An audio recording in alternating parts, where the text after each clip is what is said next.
Selamat datang dalam YouTube channel Gideon Simanjuntak Amanda Zevanya. Mari sama-sama kita mau bersukacita dengan Tuhan, kita mau tundukkan kepala, kita mau bersatu di dalam doa.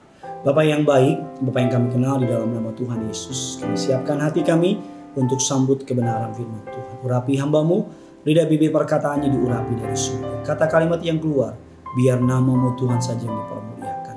Pakai hamba-Mu untuk boleh menjadi saluran berkat. Pakai hamba-Mu untuk boleh melalui firman yang hamba-Mu sampaikan, boleh menjadi kekuatan. Dan biar nama Tuhan saja yang ditinggikan. Hamba-Mu berdoa, siapapun yang menyaksikan segmen kerinduanku ini, mereka boleh dikuatkan, mereka boleh diteguhkan. Bahkan sepanjang hari ini, segala yang terbaik dari surga dinyatakan dalam hidup mereka. Mengalirlah melalui perkataan hamba-Mu, bergeraklah bersama dengan hamba-Mu. Bahkan hamba-Mu berdoa, dimanapun jemaat-Mu menyaksikan, kuasa Roh Kudus tidak dibatasi oleh ruang dan waktu. Bekerja, bergerak, berkarya untuk membawa banyak orang makin dekat kepada Tuhan. Dan nama-Mu Tuhan saja yang dipermuliakan. Di dalam nama Tuhan Yesus, sama-sama kita katakan, amin. Kematian yang menghidupkan. Kematian yang menghidupkan. Filipi 2 ayat yang ke-8 mengatakan demikian. Dan dalam keadaan sebagai manusia, Dia telah merendahkan dirinya dan taat sampai mati. Bahkan sampai mati di kayu salib. Ayat ini menggambarkan mengenai ketaatan Yesus Kristus Tuhan Allah kita dalam wujud manusia. Dia datang ke dunia, Dia mengosongkan dirinya dan mati sebagai manusia. Saya percaya Dia benar-benar mati sebagai manusia, karena kalau Dia mati dalam posisi sebagai Allah, maka penderitaannya ya tidak akan terasa karena dalam wujud Allah. Tapi Dia dalam wujud manusia, Dia terima segala yang terburuk agar saudara dapat menerima segala yang terbaik dalam hidup ini. Sebuah kisah dari sebuah negara di India, sebuah tempat di India, dikatakan bahwa ketika angka COVID meningkat dengan tajam, infrastruktur kesehatan India runtuh di bawah tekanan yang memuncak dari pasien yang datang terus-menerus. Maka mereka terpaksa mengubah gerbong-gerbong kereta api menjadi bangsal perawatan. Maka mereka menggunakan krematorium untuk untuk kematian binatang dipakai untuk mengkremasi mayat orang-orang yang meninggal karena COVID. Namun di antara begitu banyak kabar mengerikan, kabar duka, Times of India melaporkan ada seorang pria yang bernama Narayan Dabhakar. Dalam keadaan yang sangat sulit, dia sedang dalam keadaan mengalami terinfeksi COVID-19. Dia mengorbankan tempat tidurnya setelah melihat seorang wanita memohon agar suami yang berusia 40 tahun dirawat. Dabhakar saat itu sedang menerima perawatan di Nagpur, negara bagian Maharashtra. Salah satu dari 5 bagian negara yang terkena dampak paling parah, yang merupakan wilayah terpadat kedua di India. Setelah menyerahkan tempat tidurnya kepada pria yang jauh lebih muda, Dabhakar kembali ke rumah, di mana beberapa hari kemudian dia meninggal pada hari Senin 26 April 2021. Kisah di atas mengingatkan kita tentang pengorbanan Tuhan Yesus. Sesaat setelah manusia jatuh di dalam dosa, Allah telah menjanjikan untuk mengirim keturunan manusia, keturunan dari Allah dalam wujudnya sebagai manusia. Adam pertama gagal, jatuh dalam dosa. Tapi the better Adam kedua, yaitu Yesus Kristus Tuhan. Dia mengirimkan keturunan untuk meremukkan kepala iblis. Kejadian 3:15. Janji Allah itu telah digenapi. Yesus sebagai anak manusia datang ke dunia dalam rupa manusia. Dilahirkan dalam rahim seorang perempuan namanya Maria. Dan dikatakan kedatangan Yesus yang kedua kali untuk menjemput saudara dan saya. Tapi kedatangannya yang pertama memiliki misi khusus. Agar manusia, saudara dan saya dapat diselamatkan. Dia mengambil sebuah hukuman manusia yang berdosa. Tetapi Yesus yang membayarnya. Di atas kayu salib terjadi yang namanya divine exchange. Pertukaran ilahi. Kita yang terdakwa, terhukum, kita dibebaskan dari hukuman.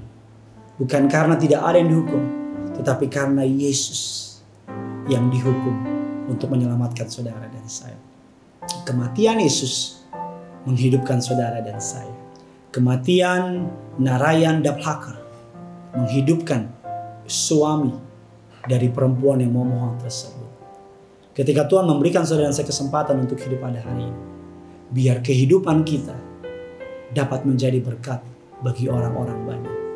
Agar ketika Yesus mati di kayu salib, kematiannya kita bisa dapat responi, ingat, dengan sungguh-sungguh hidup ini kita pakai untuk kemuliaan, untuk hormat bagi nama Tuhan.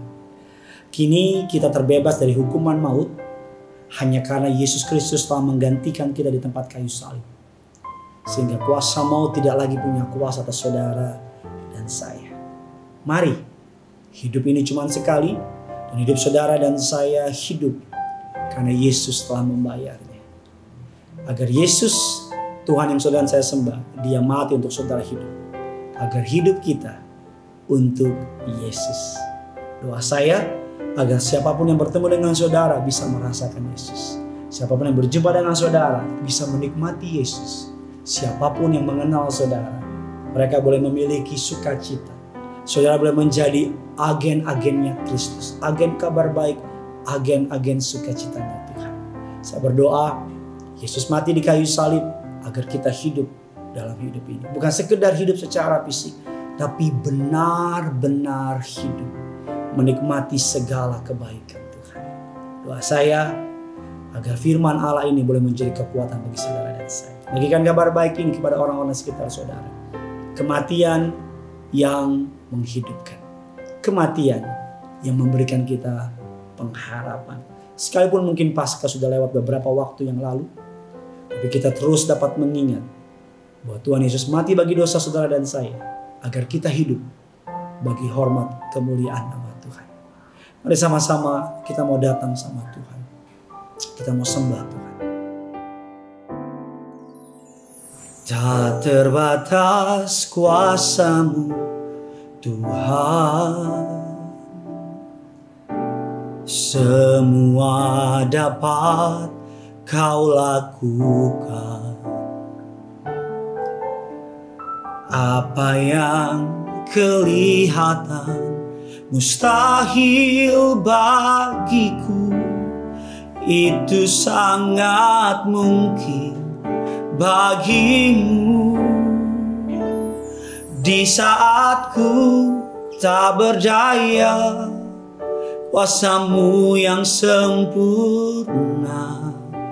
Ketika ku percaya, mukjizat itu nyata, bukan karena kekuatan, namun Roh-Mu ya Tuhan. Ketika ku berdoa, mukjizat itu nyata. Mari sama-sama dengan iman percaya, tak terbatas kuasa. Tak terbatas kuasa-Mu Tuhan,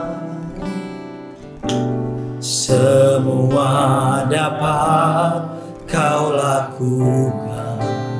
Apa yang kelihatan mustahil, apa yang kelihatan mustahil bagiku, itu sangat mungkin bagimu. Di saatku tak berdaya, kuasa-Mu yang sempurna. Ketika ku berdoa, mukjizat itu nyata, bukan karena kekuatan, namun Roh-Mu ya Tuhan. Ketika ku percaya,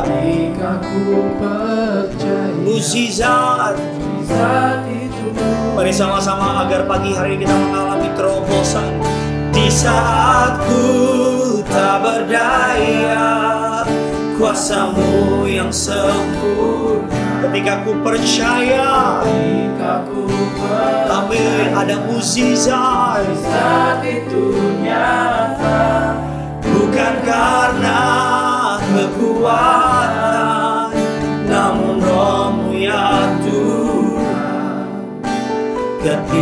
aku berdoa, mukjizat itu